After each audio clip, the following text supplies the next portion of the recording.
Good morning students. आज हम लोग संस्कृत में चैप्टर 5 ईश्वरचंद विद्यासागर का पार्ट 2 पढ़ने जा रहे हैं। कल हम लोगों ने पार्ट 1 में पढ़ा था कि ईश्वरचंद विद्यासागर से एक बच्चा भीख मांग रहा होता है बाजार में, तो वो उसको 1 रुपये देते हैं और उससे पूछते हैं कि तुम इसका क्या करोगे, है ना। तब वो बच्चा आगे क्या कहता है, चलिए यहाँ से हम लोग को पढ़ना था। यहाँ से हम लोग पढ़ते हैं कि बालकः हर्षेण, बालक जो था वो खुशी से, हर्षेण मतलब खुशी से बोला। ये उस बालक की बच्चों बात हो रही है कि जो बालक ईश्वरचंद विद्यासागर जी को बाजार में मिला था, है ना। और उससे जब उसने भीख मांगा तो विद्यासागर जी ने उससे कहा, उन्हें उस बच्चे से ये बोला था कि भाई तुम्हारे हाथ हैं पैर हैं तो तुम भीख क्यों मांगते हो, तुम कोई काम अपने पैरों अपने हाथ पैर से काम करके पैसा क्यों नहीं कमाते हो। तो उस बालक ने कहा था ना कि उसके पास कि भाई वो पढ़ा लिखा भी नहीं है और उसके पास पैसा भी नहीं है कि वो कोई काम करे, इसलिए उसकी भीख मांगना उसकी मजबूरी है।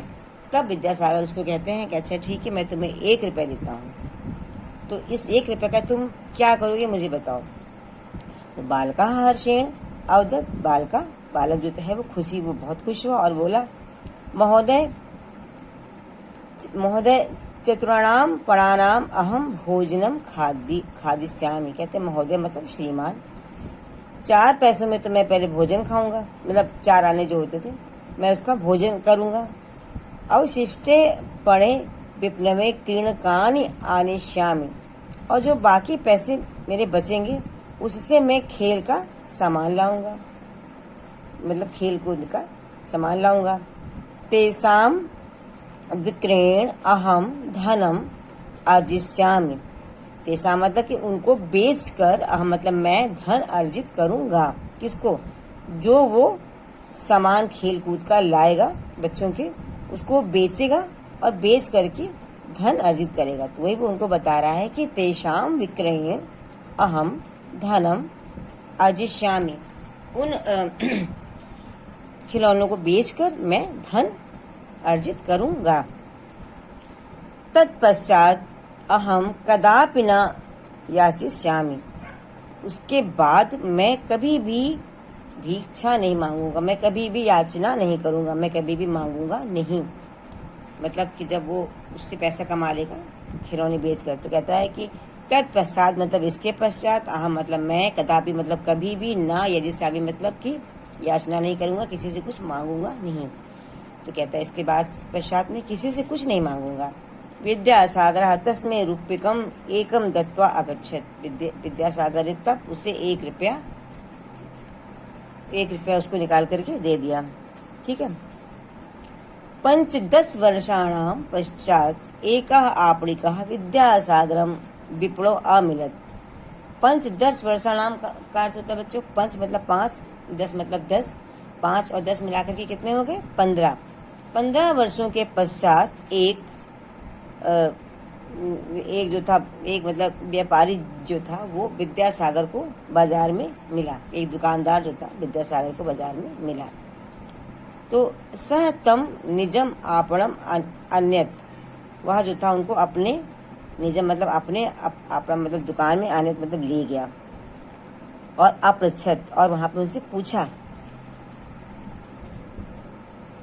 सह तम निजम आपणम आन्यत अपृच्छत च, वह तम मतलब उनको, निजम मतलब अपने आपणा मतलब दुकान में, आन्यत मतलब ले गया, और फिर पूछा, वह उनको अपने दुकान में ले गया और उनसे पूछा, किसको ले गया, विद्यासागर जी को। और बोला, महोदय किम भवान मम जानासि, महोदय क्या आप मुझे जानते हैं। तो ईश्वरचंद विद्यासागर अवदत, ईश्वरचंद विद्यासागर बोले, नैव नहीं, मैं तुम्हें नहीं जानता, क्योंकि 15 साल बीत चुके थे और बच्चे की शक्ल भी बदल गई थी, तो विद्यासागर के लिए पहचानना मुश्किल था। लेकिन बच्चे ने विद्यासागर को पहचान लिया, क्योंकि उनका तो रूप रंग, तो क्योंकि उनके रूप में इतना परिवर्तन हुआ नहीं था। बच्चों का परिवर्तन हो जाता है बहुत ज़्यादा, वो एकदम बदल जाते हैं, लेकिन बड़े इतना थोड़ी बदलते हैं। तो उसने तो पहचान लिया कि अरे ये तो विश्व, और फिर वो तो इतने महान पुरुष, तो उनको कौन नहीं पहचान लेगा। लेकिन विद्यासागर उसको नहीं पहचान पाए, तो बोले नहीं, आपणिका सादरम अवदत। तब वो जो दुकानदार था, मतलब वो जो बालक, वो सादर सिमर सम्मान सहित अवदत मतलब बोला।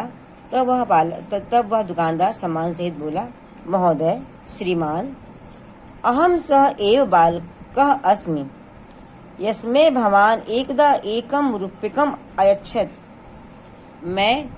अहम सह एव बालक, मैं वही बालक हूँ, ठीक है। यस्मै, जिसको, भवान मतलब आपने, एकदा मतलब एक बार, मैं वही बालक हूँ जिसको आपने एक बार, एकम मतलब एक, रुपये मतलब रुपया दिया था।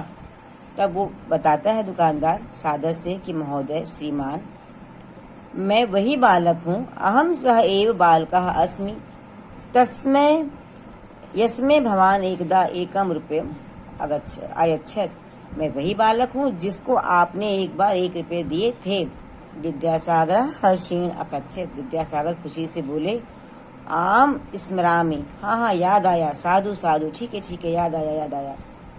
तव परिश्रमेश एतत् फलम यन त्वम अद्य धनिका संजाता। तो कहते हैं कि ये तुम्हारे परिश्रम का ही फल है कि तुम आज इतने धनिक बन गए हो। तो विद्यासागर जी ने उससे कहा कि ये तुम्हारे परिश्रम का ही फल है कि आज तुम इतने धनी बन गए हो। कहने का यहाँ पर ये अर्थ है, बच्चों की मेहनत से और ईमानदारी से व्यक्ति कुछ भी काम कर सकता है, असंभव काम को भी संभव बना सकता है। देखिए, भीख मांगने वाले बच्चे ने 1 रुपये लेकर के अपनी खुद की दुकान खोल ली और उससे पैसा कमाया और एक दुकानदार बन गया। तो भिखारी से वो एक दुकानदार बन गया, व्यापारी बन गया।